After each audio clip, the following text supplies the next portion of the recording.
Hello， 我是大脸喵。这期视频呢，分享一个 Gizmo 坐标的新用法。那坐标正常的使用方法呢，没啥可说的，就是移动、缩放、旋转物体。那么在2022的版本，那 Gizmo 呢坐标出了一个新功能。当把上面的焦点衰减调到正75的时候，那么在移动坐标的时候呢，就出现了这种拉伸的效果。那么就可以利用这个效果呢，来做一些变形和调整，比如通过遮罩把胳膊隔离出来，然后模糊处理一下，接着切换到坐标模式。当把焦点衰减调到100的时候，那么怎么移动坐标呢都不起作用了。也就是说呢，数值越接近100，影响的范围就越小，数值越接近-100，影响的范围就越大。那-100的时候呢，就是整体移动。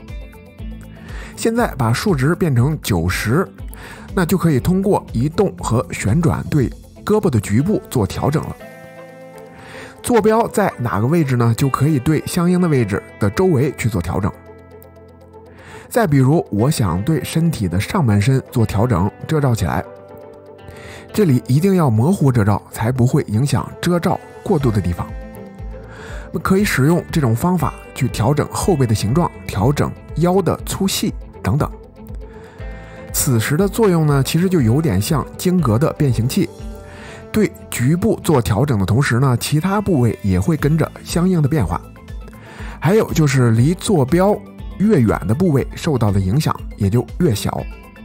控制好坐标的位置呢，也是很重要的。那如果在坐标这里勾选这个横杠，就可以对所有的子工具进行这种晶格调整。这样呢，从整体去调整就非常的方便，不用每个子工具都来一遍。尤其是对后期的调整来说，是非常好用的一个工具。能力一般，水平有限，希望能帮助到你。